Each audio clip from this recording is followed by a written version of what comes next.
Hello दोस्तों, आपका अपना चैनल एक्सप्लोरिंग एजुकेशन आपका स्वागत करता है। एक और डेली जीके के मॉक टेस्ट में पहला क्वेश्चन कह रहा है बैंक ऑफ बड़ौदा जो है उसके चीफ कौन है। तो जो मदन सबनाविस जी है वो अ, इसके क्या है, बैंक ऑफ बड़ौदा के चीफ है। तो अभी की चर्चाओं में क्यों था, क्योंकि अभी क्या आया था, जो कोर इन्फ्लेशन का एक डेटा आया था और उसको लेकर बैंक ने कुछ कमेंट किया, तो वहां से मैंने ये क्वेश्चन उठाया है। स्वपन दास गुप्ता वेस्ट बंगाल का भी बजट आया था, तो वहां के फाइनेंस मिनिस्टर का नाम है। तुषार मेहता नए सॉलिसिटर जनरल का अपॉइंटमेंट हुआ है और संजय मल्होत्रा आरबीआई के अभी गवर्नर है। बात करें दूसरे क्वेश्चन की, दूसरा क्वेश्चन ये कह रहा है एनुअल खीर भवानी मेला है जो कश्मीर के गंडरबल जो जगह है वहां पर होता है, और वो कह रही है किस त्योहार पर होता है। तो बेसिकली बात करें, जो डी ऑप्शन है राव, तो जम्मू कश्मीर के अंदर एक डांस चलता है जिसको राव कहते हैं, और जो ये होता है ज्येष्ठा अष्टमी के दौरान होता है। सी क्या हो जाएगा, इसका सही आंसर हो जाएगा। बात करें क्वेश्चन नंबर 3 की, वो ये कह रहा है बाहर एक एयर डिफेंस की मिसाइल है जो यूएई भारत से खरीद रहा है और उसका आपको नाम बताना है। तो जो आकाश जो तीर है ये क्या कर रहा है, यूएई भारत से खरीदने वाला है। और बात करें डी ऑप्शन में, जो ब्रह्मोस है ये ब्रह्मपुत्र और मॉस्को रिवर का कंबाइन नेम है ब्रह्मोस। और ठीक है, ये क्या है, ब्रह्मोस जो है ये भारत ने कभी रशिया से ली थी। बात करें क्वेश्चन नंबर 4 की, तो क्वेश्चन नंबर 4 ये कह रहा है कोलकाता यूनिवर्सिटी के पहले वाइस चांसलर कौन थे। कोलकाता यूनिवर्सिटी के पहले वाइस चांसलर कौन थे। देखो अब चर्चाओं में क्यों आ गया ये, ठीक है। अभी कोलकाता में एक रोड का नाम, ठीक है, हसन सोहरावर्दी के नाम पर हुआ करता था, जिसको बदलकर, ठीक है, श्यामा प्रसाद मुखर्जी के नाम पर रख दिया गया है। तो जो राइट विंग वाले थे वो ये कह रहे थे कि जो हसन सुहरावर्दी हैं इन्होंने 1946 में हिंसा करी थी और ये हिंदुओं पे हिंसा करने के आप दोषी थे। जबकि कुछ लोगों ने इसका खंडन करा, उन्होंने कहा कि ये व्हाट्सएप यूनिवर्सिटी का ज्ञान है। और जो हसन सुहरावर्दी थे ये अनडिवाइडेड बंगाल के प्राइम मिनिस्टर थे, लास्ट प्राइम मिनिस्टर थे, और कोलकाता यूनिवर्सिटी के फर्स्ट वाइस चांसलर थे। और वो व्यक्ति जो इस हिंसा में जुड़े हुए थे, ठीक है, वो हसन शहीद सोहरावर्दी थे। वो सी ऑप्शन है, ये हुसैन है और वो हसन है। तो ये डिफरेंस थोड़ा सा एक था जिस वजह से चर्चाओं में रह गया, तो वहां से हमने क्वेश्चन को उठाया है। इस क्वेश्चन का जो सही आंसर है वो बी रह जाएगा। बात करें क्वेश्चन नंबर 5 की, तो देखो जो मैंने पिछले में डिस्कस भी किया था, लास्ट प्राइम मिनिस्टर कौन थे अनडिवाइडेड बंगाल के, तो बी क्या हो जाएगा, इसका सही आंसर हो जाएगा हसन सुहरावर्दी। बात करें क्वेश्चन नंबर 6 की, वो ये कह रहा है जो अंसी आपका है एंथ्रोपोलॉजिकल सर्वे ऑफ इंडिया जो है इसका हेडक्वार्टर कहाँ है। तो लखनऊ में इसका हेडक्वार्टर है, सॉरी कोलकाता में इसका हेडक्वार्टर है। डी क्या हो जाएगा, सही आंसर हो जाएगा। सिडबी जो बैंक है उसका हेडक्वार्टर लखनऊ में है, ठीक है। और एसबीआई का जो हेडक्वार्टर है मुंबई में है, ठीक है। पीएनबी का हेडक्वार्टर दिल्ली में है। बात करें हम नेक्स्ट क्वेश्चन की, वो ये कह रहा है लार्जेस्ट सेटलमेंट बताओ हड़प्पन सिविलाइजेशन का, जिसको इंडस वैली सिविलाइजेशन भी कहते हैं। तो इंडस वैली सिविलाइजेशन का सबसे बड़ा, ठीक है, नॉन लार्जेस्ट सेटलमेंट की अगर हम बात करें तो ये है आपका राखी गढ़ी, जो आपका हरियाणा में पड़ता है। हड़प्पन पंजाब के मतलब पाकिस्तान के सिंध प्रांत में है और रावी नदी के किनारे है। मोहनजोदारो भी पंजाब के सिंध प्रांत में है और ये आपका इंडस नदी के किनारे है। लोथल जो है वो गुजरात में है और यहाँ चावलों की खेती होती थी। बात करें नेक्स्ट क्वेश्चन की, वो कह रहा है इनको मैच करो। तो जो हड़प्पन है वो पाकिस्तान के सिंध में है, लोथल गुजरात में है, राखीगढ़ी हरियाणा में है और आलमगीरपुर उत्तर प्रदेश में है, जो हड़प्पा सभ्यता की सबसे ईस्टर्न मोस्ट। बात करें नेक्स्ट क्वेश्चन की, क्वेश्चन नंबर 9 ये कह रहा है जो एएसआई है आर्कियोलॉजिकल सर्वे ऑफ इंडिया है, उन्होंने राखी गढ़ी में कुछ स्केलेटन मिले थे बर्ड्स के, और उनको भेज दिया है एएनएसआई के पास साइंटिफिक इन्वेस्टिगेशन के लिए। तो ये कह रहा है इस इन्वेस्टिगेशन में कौन कौन सी संस्था काम करेगी। तो बिरला साल इंस्टीट्यूट ऑफ पैलियो साइंस भी काम करेगी, यूनिवर्सिटी कॉलेज ऑफ लंदन भी काम करेगी और बीएचयू भी काम करेगी। डी क्या हो जाएगा, इसका सही आंसर हो जाएगा। बात करें क्वेश्चन नंबर 10 की, एलन ग्रीन स्पेन जी की अभी डेथ हो गई है, ये किससे जुड़े हुए थे। तो यूएस के फेडरल रिजर्व से जुड़े हुए थे एलन ग्रीन स्पेन। बी क्या हो जाएगा, इसका सही आंसर हो जाएगा।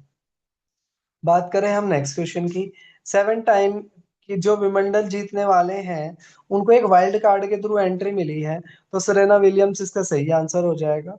D would be the correct answer. अगला क्वेश्चन कह रहा है वाइल्ड कार्ड क्या होता है। जैसे आपने देखा कि इनको वाइल्ड कार्ड एंट्री मिली थी, तो वाइल्ड कार्ड एंट्री क्या होता है। तो वैसे तो देखो सब खिलाड़ियों को ट्रायल देनी पड़ती है, लेकिन जो स्पेशल खिलाड़ी होते हैं जिन्होंने उस फील्ड में नेम फेम दिया होता है, तो उनको बिना ट्रायल के बिना किसी कंपटीशन के जब एंट्री मिल जाती है तो उसे हम क्या कहते हैं, वाइल्ड कार्ड एंट्री कहते हैं। डी क्या हो जाएगा, इसका सही आंसर हो जाएगा। अगला क्वेश्चन कह रहा है करंट स्पीकर कौन है महाराष्ट्र की असेंबली के। तो जो राहुल नार्वेकर जी हैं वो महाराष्ट्र के करंट स्पीकर हैं। तुषार मेहता सॉलिसिटर जनरल है। और सब स्वपन जो दास गुप्ता है वो अभी बंगाल के फाइनेंस मिनिस्टर है। और सम्राट चौधरी बिहार के चीफ मिनिस्टर है। तो इस क्वेश्चन का सही आंसर ए हो जाएगा। बात करें नेक्स्ट क्वेश्चन की, तो वो ये कह रहा है 24 जून को रोंग बताना है। 24 जून को पासपोर्ट डे मनाया जाता है। ये पासपोर्ट डे के सेलिब्रेशन का 30th पासपोर्ट डे भारत में मनाया गया। भारत 27 कंट्री ऐसे हैं जो वीजा फ्री भारत को एंट्री देते हैं। 47 कंट्री है कि उन देशों में आप जाओ और वीजा ऑन अराइवल आपको मिल जाएगा। और 66 कंट्री ऐसे हैं जो ऑनलाइन ही आपका वीजा बना देते हैं। तो रोंग की बात करें तो इसका जो बी स्टेटमेंट है वो रोंग है। ये 13वां नहीं, ये 14वां पासपोर्ट डे था। ठीक है, 14वां पासपोर्ट डे था। बी क्या हो जाएगा, सही आंसर हो जाएगा। बात करें नेक्स्ट क्वेश्चन की, तो वो ये कह रहा है कि चेयरपर्सन कौन है पब्लिक अकाउंट कमेटी के। तो पब्लिक अकाउंट कमेटी जो है, ठीक है, तो पीएसी जो कैग जो रिपोर्ट देते हैं वो पीएसी को ही देते हैं। केसी वेणुगोपाल इसके हेड है। तुषार मेहता नए सॉलिसिटर जनरल बने हैं। स्वपन दास गुप्ता बंगाल के फाइनेंस मिनिस्टर है। ठीक है। बात करें नेक्स्ट क्वेश्चन की, आर्टिकल 19 जो राइट टू फ्रीडम की बात करता है। ठीक है, तो वो ये कह रहा है कि आप अपनी एसोसिएशन बना सकते हो। ये किसमें मेंशन है, तो आर्टिकल 1 के क्लोज 1 के सेक्शन सी में ये है कि आप क्या कर सकते हो, अपनी ट्रेड यूनियन बना सकते हो। लेकिन इस आर्टिकल 9 के क्लोज 6 के तहत गवर्नमेंट क्या कर सकती है, इस पे रीजनेबल रेस्ट्रिक्शंस लगा सकती है। अंटार्कटिक ट्रीटी कब साइन हुई थी, देखो अगर सिर्फ बात करें साइन की तो 1959 में। लेकिन ऑफिशियली इसको इम्पोज किया गया था 1961 से। ठीक है, तो अगर सिर्फ साइन की बात करें तो 1959 आएगा।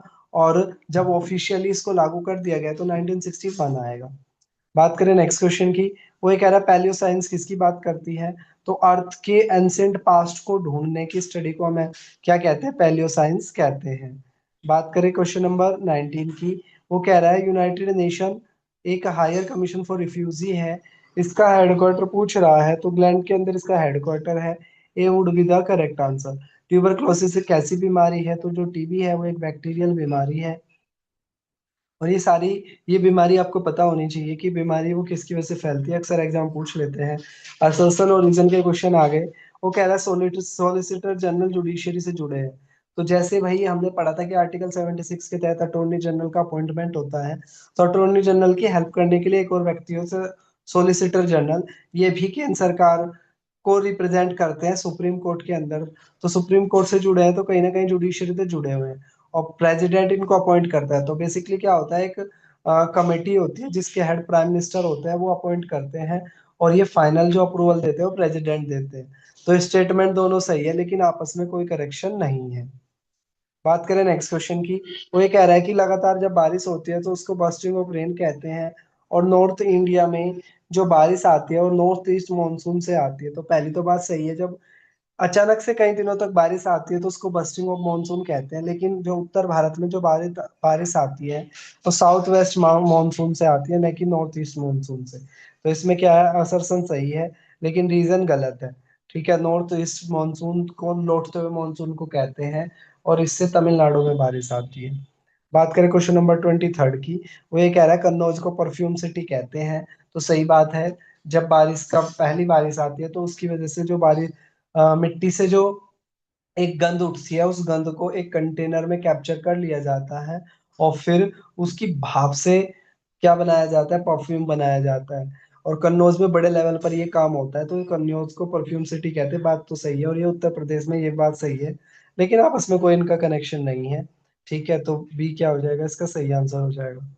बात करें 24 की, वो ये कह रहा है कि ब्लड के अंदर किसी ने ड्रग्स लिया है या नहीं है, ड्रग्स की मात्रा के लिए क्रोमेटोग्राफी यूज किया जाता है। और क्रोमेटोग्राफी क्या कर देता है, हर सब्सटेंस को अलग अलग कलर से रिप्रेजेंट कर देता है।